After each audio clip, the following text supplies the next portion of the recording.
Hi,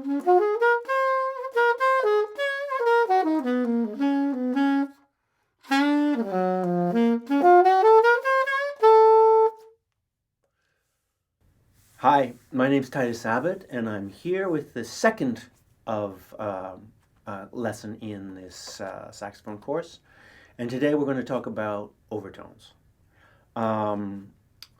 Overtones are where we take the lowest notes of the saxophone primarily and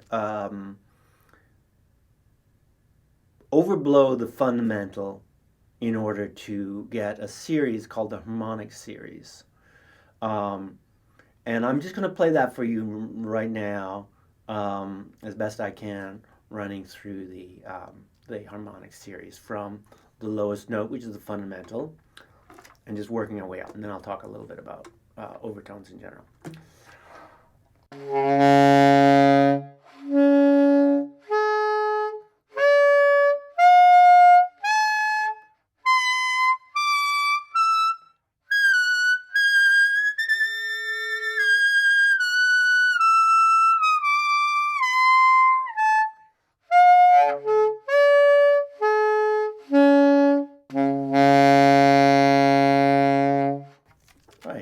So that was all with the B flat fingering. So a lot of the texts that I have recommended in the first introduction and in the previous lesson on long tones, they all go into discussing overtones and how to go about it. There's a lot involved with an overtone, and it's difficult to put it into simple words. And this is, as I said about long tones in the first lesson, this is something that you want to spend some time with a little bit every day. And as I said about long tones, it's not so much getting really good at them, although you will get good at them if you do them. It's more that you're doing them at all, which is a start, and it helps your sound on the saxophone to do overtones. Just the absolute beginning of it is helpful with your sound. The idea is that there's multiple things involved. There's something to do with the embouchure, the lip, but in many ways that might be the least important. And it is possible to lip up from the first couple of overtones in the harmonic series. And that creates a problem. That ends up just being along the lines of biting. So we want to shy away from focusing on that, because the primary area that overtones are created is by moving things in your neck, in your throat, specifically moving the larynx, getting the ability to control the muscles that move your larynx, and also airstream. So there's a lot involved. And I encourage you to read all the different versions from David Liebman's book, Develop a Personal Sound on Saxophone. Certainly from Steve Lacy talks about his studies with Joe Allard and Sigurd Rascher. In the Rascher book, Top Tones for Saxophone, and the Eugene Rousseau on High Tones for Saxophone, there's all discussions about how to go about it. One thing that is kind of a prep exercise for overtones is to play the mouthpiece alone. So I'm going to demonstrate that right now on the different mouthpieces. On alto, it should be around a concert A pitch.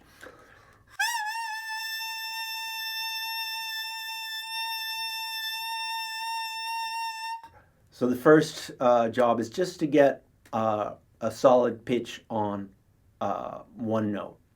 Then see if you can play a note just below that by moving your larynx a little bit. So you're trying to go,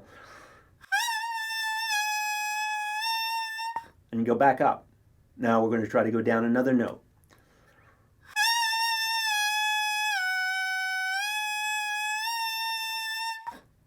And then we'll just keep working our way down a scale. So all the movement is in my throat, a little bit of lip, changing of the airstream, but not doing as much with the lip as you might think.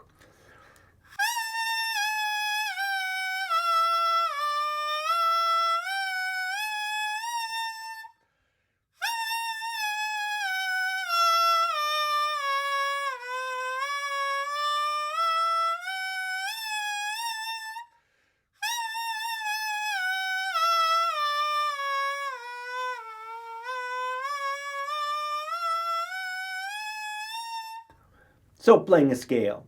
You can also do arpeggios, so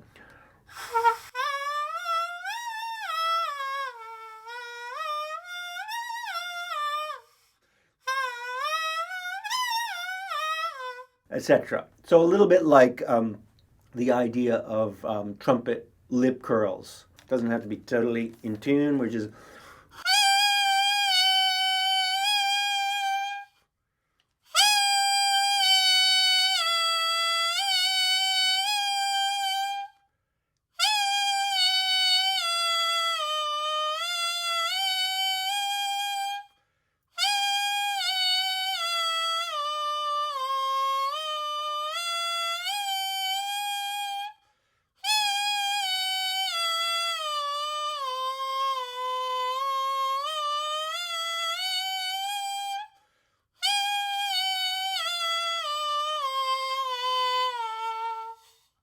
yeah.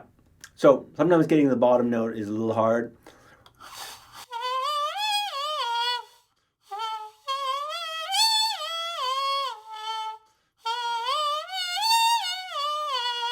That kind of thing. So the pitch on soprano is C concert.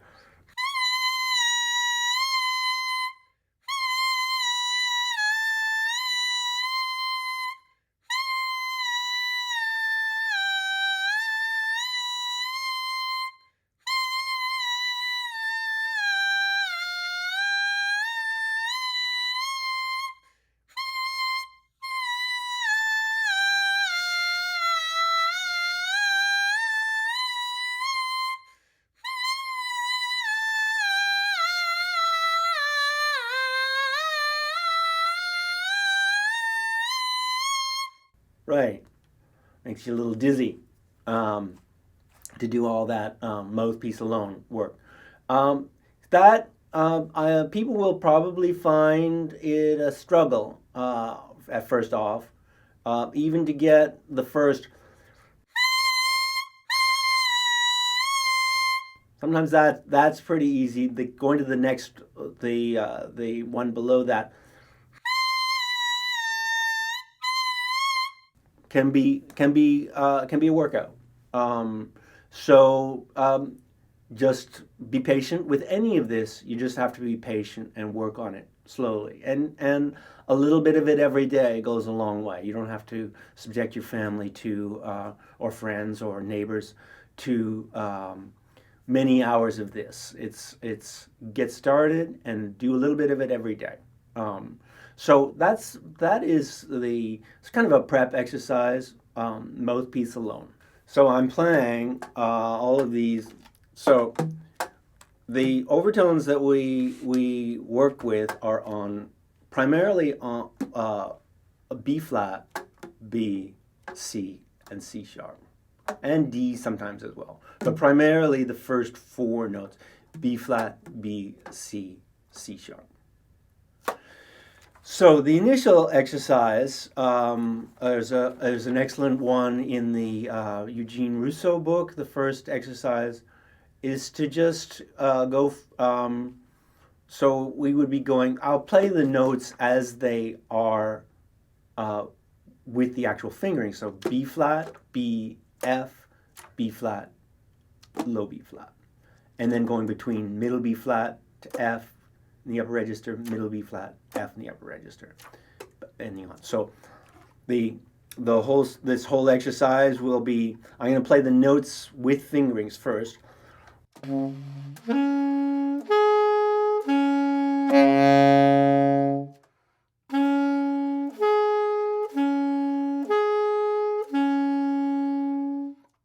So now we're going to play all, well, so one of a couple of things to keep in mind is that you really need to have your tonal imagination, and you really need to hear those notes in your head very clearly in order to pick them out. And a couple of things to think about before you get started are the idea of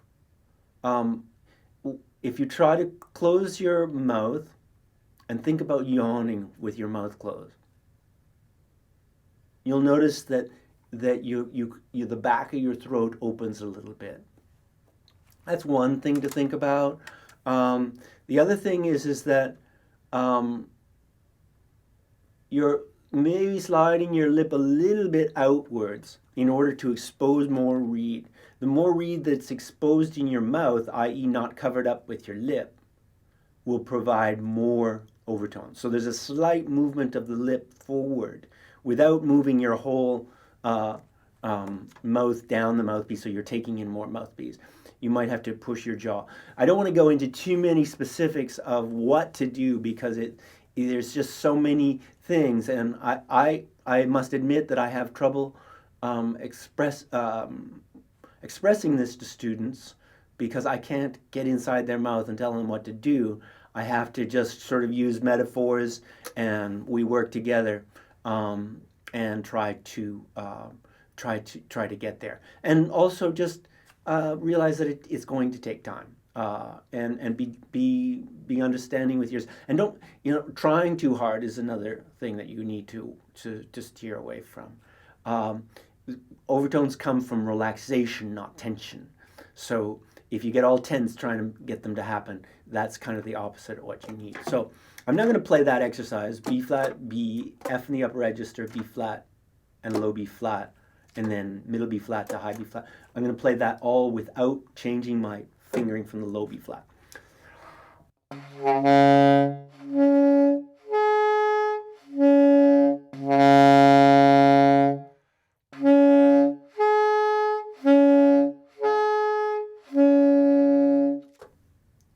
So I'm going to do the same pattern on B with B as my fundamental.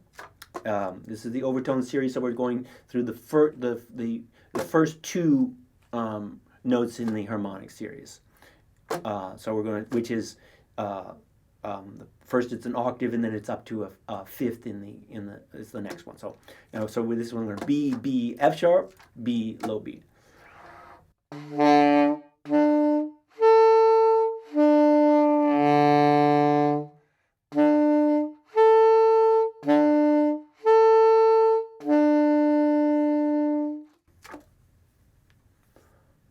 All right, and continuing on, we're going to go to C.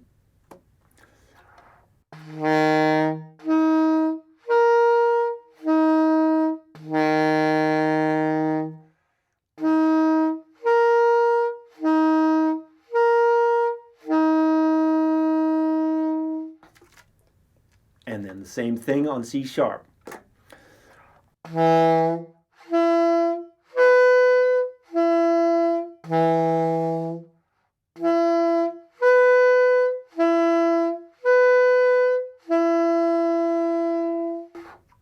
So those are the first four notes. You can also do that on a D if you like.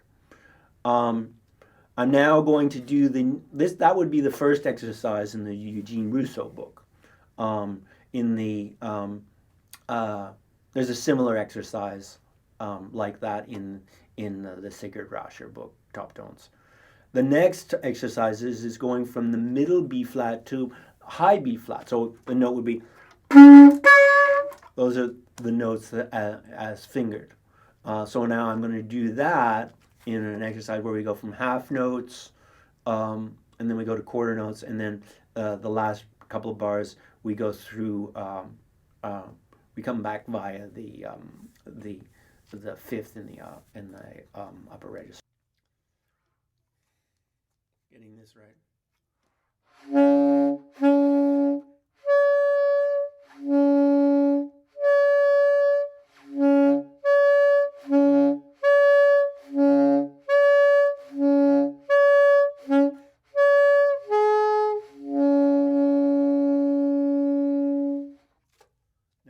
That same exercise on a B as my fundamental.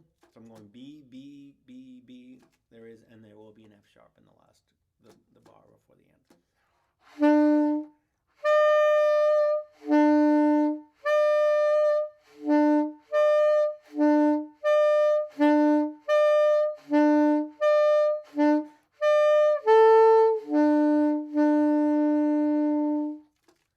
Try to tongue as little as possible with these, and if you want, you can try to connect them. A little separation isn't a problem either. So I'm now going to go from the fundamental of a C.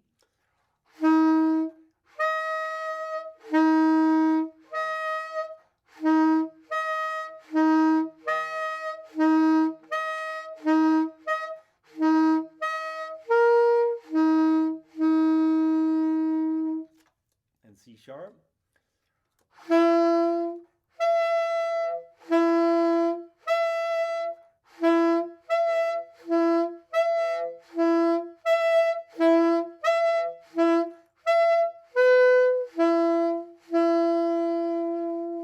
So the first exercise on soprano now.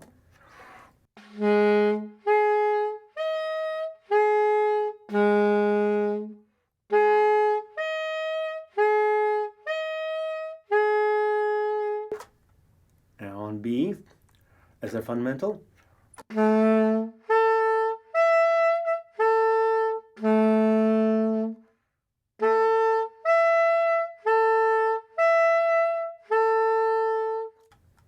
Now C on the fundamental.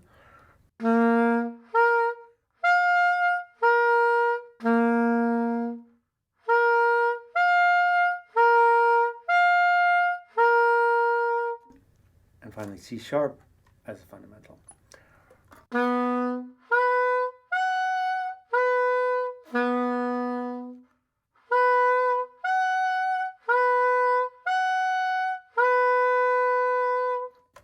All right, now the next exercise where we're going from a middle B flat to a high B flat without overblowing the B flat fundamental.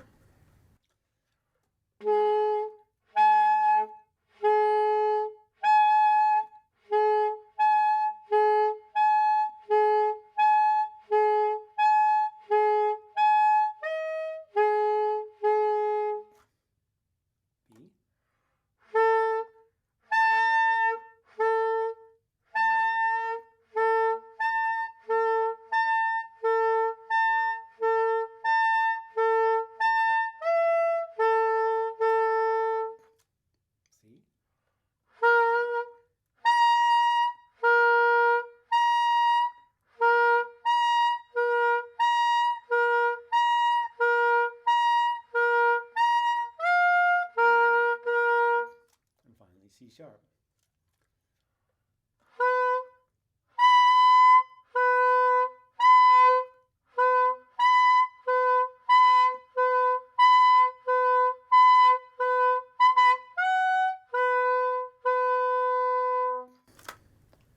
Right. And then the same thing on tenor. First one.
next exercise, from middle B flat to high B flat.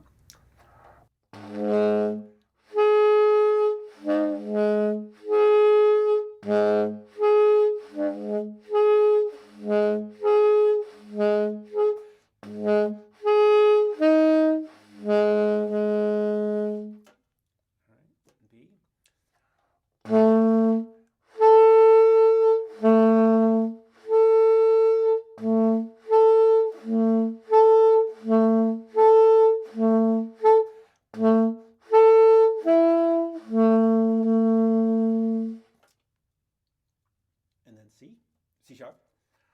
No, C. And C. And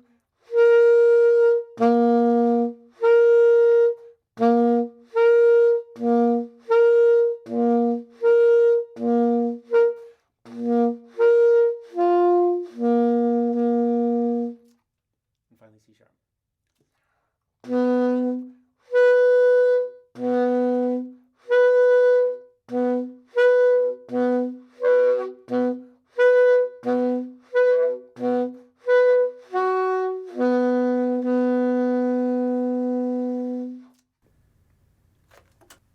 So that brings us to the end of part one of the lessons on overtones. We're going to have a second lesson that goes into them in more detail and takes them to the next level.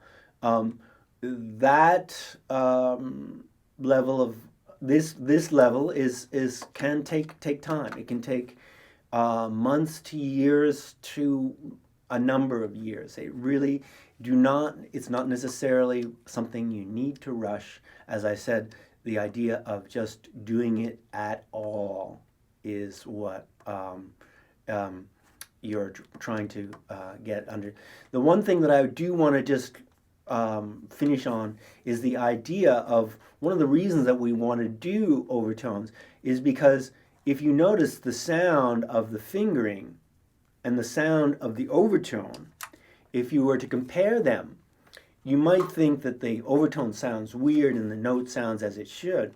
But what we're trying to do is actually, because we're using so much of the instrument, where we're actually using so much of the instrument by having all those notes closed, we're actually getting much more resonant sound with the overtone than we do on the fingered note. So what we're trying to do is actually get our fingered note closer to have the mass or energy of the overtone. So if you took the middle B flat and then went back and forth comparing it to the overtone like this,